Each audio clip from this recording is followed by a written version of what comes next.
अब कहानी एक साल बाद लंदन में 1785 में आती है। यह दिन बहुत ज़्यादा सुहावना है क्योंकि यह शादी का दिन है। किसका? तो चार्ल्स और लूसी की शादी का दिन है। एक रूम के अंदर चार्ल्स और डॉक्टर मेनेट प्राइवेटली बात कर रहे हैं और उस दरवाजे के बाहर मिस्टर लॉरी, मिस प्रॉस और लूसी है।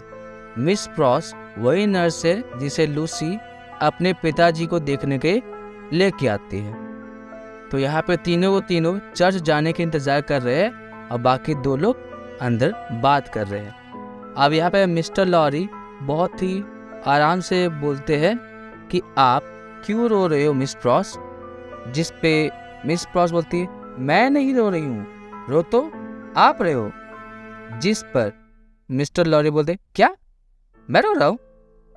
तो उस पे मिस प्रॉस बोलती है, हाँ मैंने अभी आपको रोते हुए देखा है और इससे मैं ज़्यादा आश्चर्य में नहीं हूँ। अब इस पे मिस्टर लॉरी बोलते हैं, हाँ बात तो आप सही कह रहे हो, यह समय ही रोने का है। हर इंसान के ज़िंदगी में एक ऐसा समय आता है जब वह रोता है और मेरे लिए यही समय था। इसके कारण मैं यह सोचता हूँ कि मैंने अपनी ज़िंदगी में क्या खोया है। हो सकता था कि इन 15 सालों में मेरी भी पत्नी होती मिसेस लॉरी। जिस पे मिस प्रॉस बोलती है, ओह बेवकूफ़ जैसे बातें मत करो, तुम्हारा तो जन्म ही हुआ था कि तुम जिंदगी भर बैचलर रहो, कुंवारे रहो। जिस पे मिस्टर लॉरी उदासी के साथ बोलते हैं, मुझे भी यही लगता है। अब मैं उन दोनों को मूव करते हुए सुन सकता हूँ।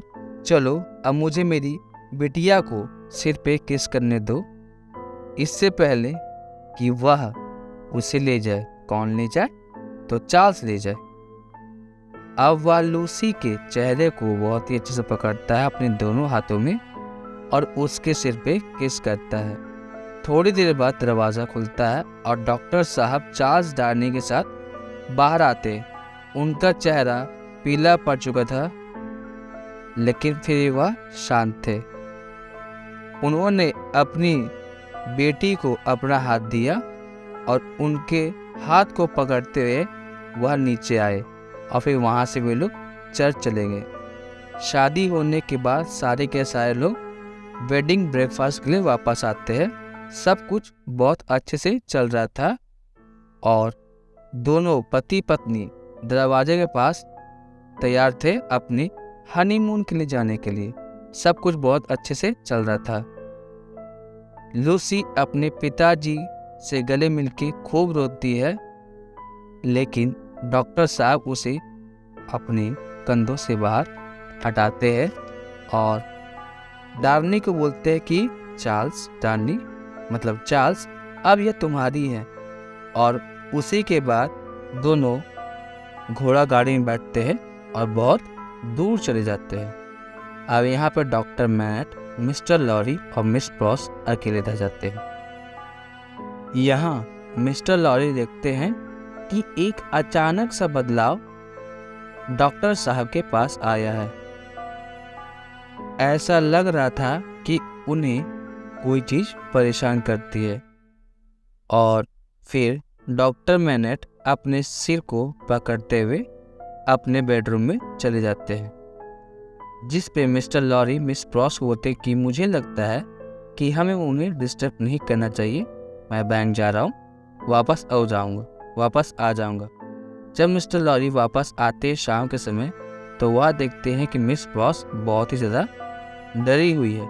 आवाज़ चिल्लाती, हे भगवान क्या हो गया, सब कुछ बर्बाद हो गया, अब मैं मिस लूसी को क्या कहूँगी। और यह सारी बातें वह रॉकिंग चेयर में बैठ करके बोल रही होते हैं। मिस्टर लॉरी अब डर जाते हैं। वह दौड़ करके डॉक्टर साहब के रूम में जाते हैं और वह दरवाजे के बाहर रुक जाते हैं और अंदर से हथौड़े के ठकठकाने की आवाज़ आ रही होती है। जिस पे वह मिस प्रॉस बोलते, हे भगवान यह क्या हो गया। जिस पे मिस प्रॉस बोलती है, वह तो मुझे पहचान भी नहीं रहे हैं। और इतना बोल करके वह रोने लगती है और बोलते उन्होंने फिर से शो बनाना शुरू कर दिया।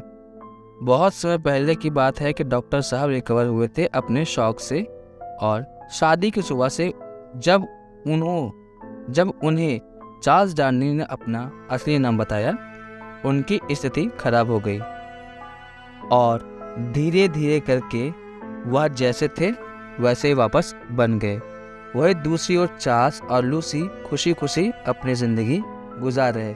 सिडनी कार्टर कभी कभी उनसे मिलने के लिए आता और लूसी उनसे अच्छे से बात करती, क्योंकि उन्होंने अपने पति को प्रॉमिस किया था कि वह उनके साथ अच्छे से बर्ताव करे। हालांकि चार्ल्स को वह बेवड़ा, वह शराबी आदमी बिल्कुल ही पसंद नहीं था, लेकिन वह अपनी पत्नी के लिए उसे आने देता था। अब कुछ समय बाद उनके एक बच्चा हुआ। अब उस बच्ची का नाम उन्होंने लूसी रख दिया। तो एक तो लूसी होगी बड़ी वाली और एक लूसी होगी छोटी वाली। जैसे ही वह धीरे धीरे करके बड़ी होती है तो वह 2 भाषाओं को सीख चुकी होती है, एक इंग्लिश भाषा और एक फ्रेंच भाषा। इंग्लिश अपनी माँ के कारण और फ्रेंच अपने पिताजी के कारण। और इसी तरीके से वह बड़ी होती है। उसके बाल हूबहू अपनी माँ की तरह सुनहरे थे।